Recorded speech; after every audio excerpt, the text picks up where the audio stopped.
최근 발표된 보고서에 따르면 국내 65세 이상 남녀 10명 중 1명이 근감소증이라는 심각한 건강 문제를 겪고 있다는 사실이 드러났습니다. 이 통계는 단순한 숫자 이상의 의미를 지니고 있습니다. 즉, 우리 사회에서 고령화가 진행됨에 따라 근감소증이 점점 더 보편화되고 있다는 경고의 신호로 해석할 수 있습니다. 특히 근감소증은 근육량의 감소로 인한 문제로 신체의 기능적 능력을 저하시키며 일상생활의 질을 떨어뜨리는 주요 원인 중 하나로 알려져 있습니다. 더욱이 이 보고서는 이제 단순히 노인층만의 문제가 아니라 50세 이상의 중년, 나이가 들어감에 따라 우리 몸에서 자연스럽게 일어나는 변화 중 하나가 바로 근육량의 감소입니다. 이는 생리학적으로 피할 수 없는 과정으로 많은 사람들이 나이가 들면서 겪게 되는 일입니다. 예를 들어 30대 중반부터 시작해서 점차적으로 근육 섬유가 줄어들기 시작하고 이로 인해 신체의 힘이 약해지면서 일상생활에서의 활동이 조금씩 어려워질 수 있습니다. 이러한 변화는 특히 계단을 오르거나 무거운 짐을 드는 등의 일상적인 활동에서 느껴질 수 있습니다.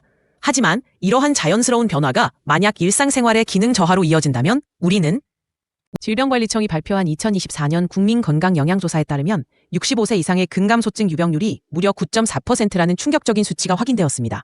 이는 우리가 쉽게 지나칠 수 있는 숫자가 아닌 많은 노인들이 실제로 겪고 있는 심각한 건강 문제를 반영하는 데이터입니다. 근감소증은 단순히 근육량의 감소에 그치는 것이 아니라 일상적인 신체 활동에 큰 영향을 미치고 나아가 삶의 질을 저하시킬 수 있는 여러 가지 문제를 동반합니다. 예를 들어 근육이 줄어들면 계단 오르내리기, 물건 들기와 같은 평범한 활동조차 힘들어지며 이는 결국 사회적 아시아 근감소증 워킹그룹 AWGS의 새로운 지침 개정안에서는 진단 대상을 기존의 65세 이상에서 50세에서 64세 사이로 확대하는 중요한 변화를 가져왔습니다. 이는 단순히 나이의 기준을 변경하는 차원을 넘어 아시아인이 서구인에 비해 근육량 감소가 훨씬 더 빠르게 나타나는 특성을 깊이 있게 고려한 조치라고.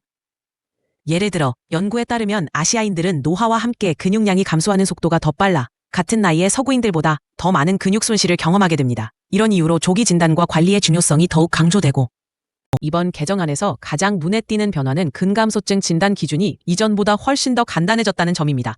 이전에는 여러 가지 복잡한 요소들이 고려되어야 했던 반면 이제는 근력 감소와 근육량 감소라는 두 가지 요건만으로 근감소증을 정의할 수 있게 되었습니다.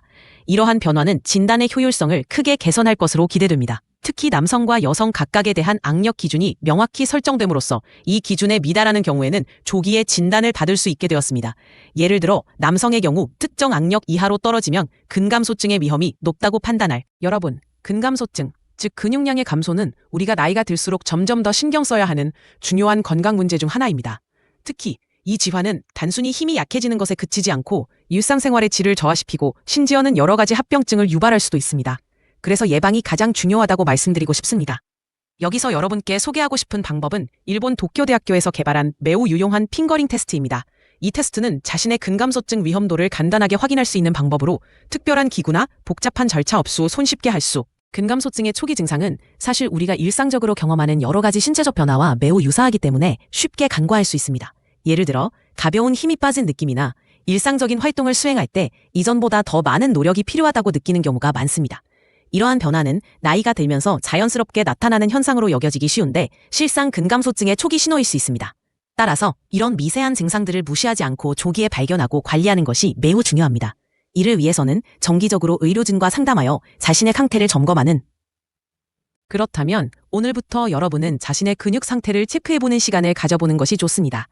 이를 통해 자신의 몸이 어떤 상태인지 어떤 부분을 더 강화해야 할지를 파악할 수 있습니다.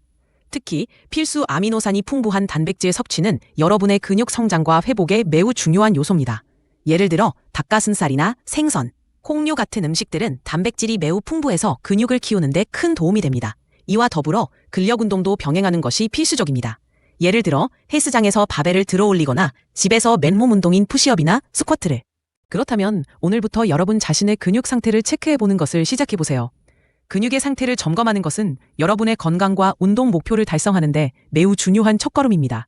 근육이 얼마나 잘 성장하고 있는지 또는 어떤 부분에서 개선이 필요한지를 파악하는 것은 여러분의 전반적인 운동 계획을 조정하는 데 큰 도움이 될 것입니다.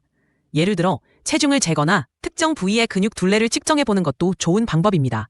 그리고 필수 아미노산이 풍부한 단백질 섭취와 함께 근력 운동을 병행하는 것이 얼마나 중요한지 잘 아시죠?